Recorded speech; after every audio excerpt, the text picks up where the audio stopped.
Welcome YouTube family, চলে এলাম আজকে নতুন একটি ব্লগে।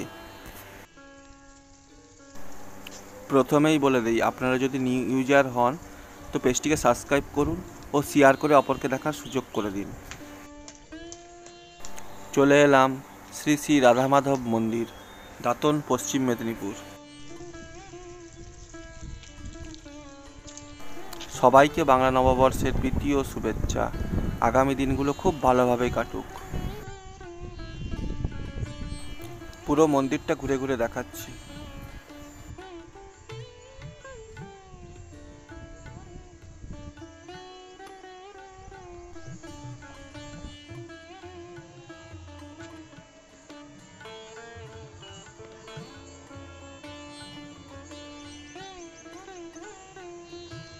আজ ভাবলাম নববর্ষের দিনে শ্রী শ্রী রাধা মাধবের দর্শন করে বছরটা শুরু করা যাক।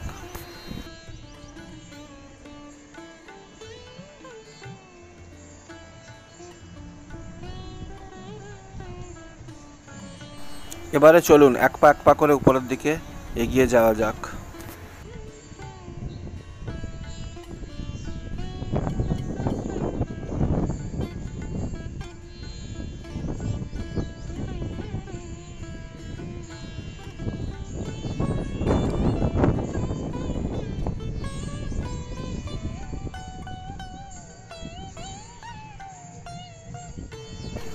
মন্দিরের উপর থেকে নিচের প্রাকৃতিক দৃশ্যটা দেখুন, কত সুন্দর লাগছে।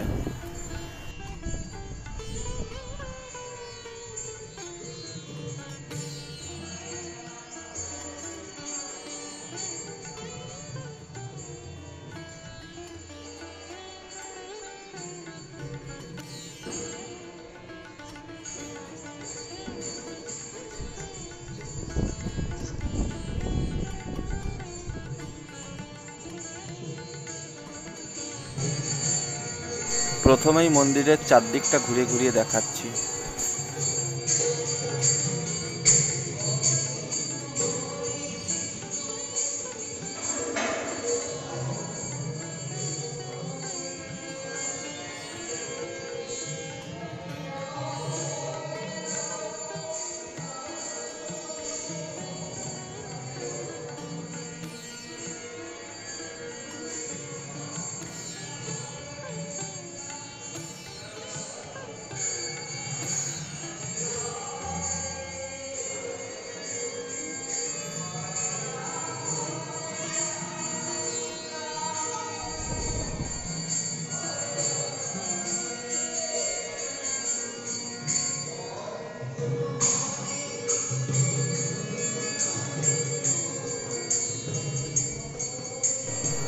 এবার শ্রী শ্রী রাধা মাধবের দর্শন করুন।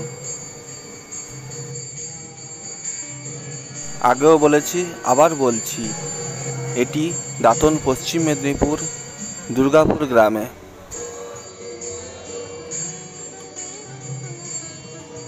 শ্রী শ্রী রাধা মাধবের দর্শন করে আপনাদের কেমন লাগলো অবশ্যই নিচে কমেন্ট করবেন।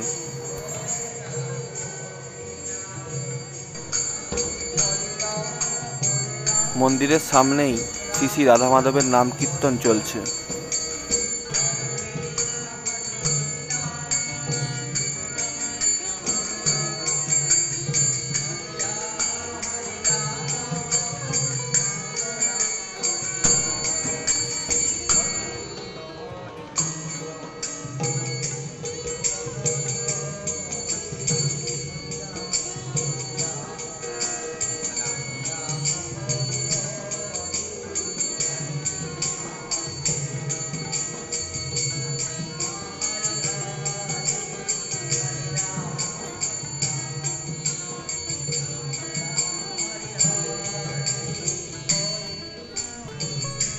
এবার মন্দিরের পশ্চিম দিক থেকে দেখাচ্ছি মন্দিরের দৃশ্যটি কেমন লাগছে, আপনারা জানাবেন অবশ্যই।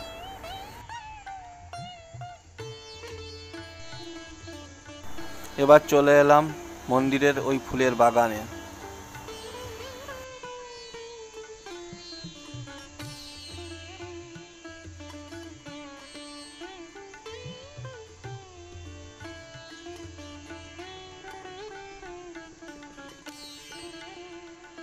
এটা ব্যবহারের জন্য ছোট্ট একখানা পুকুর।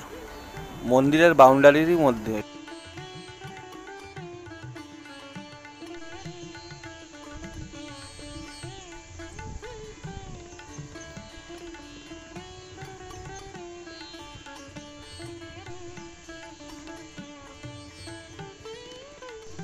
মন্দিরের বাউন্ডারির মধ্যেই গোমাতাকে ঘাস খেতে দেখা গেল, তাই ওই দৃশ্যটাও তুলে ধরলাম।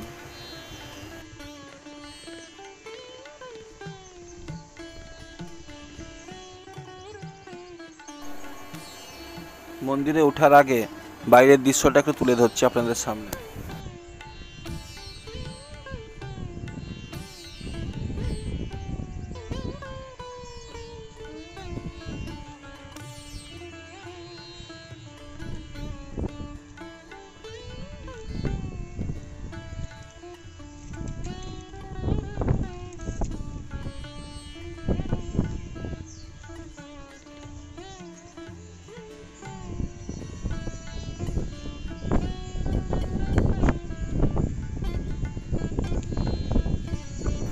এবারে এগোলাম পুরনো মন্দিরের দিকে।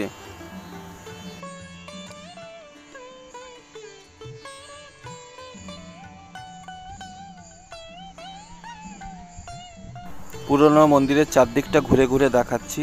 আগে কিন্তু এখানে শ্রী শ্রী রাধা মাধব ছিলেন।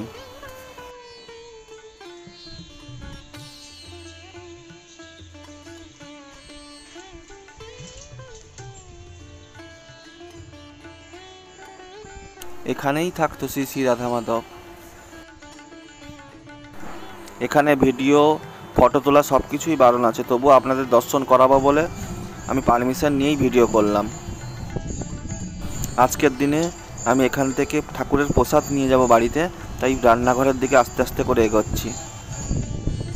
ঠাকুরের প্রসাদকে এখানে কুঁড়ি বলা হয়, তো একটা কুঁড়ি নিয়ে গেলে আপাতত 3 জন খেতে পারবে।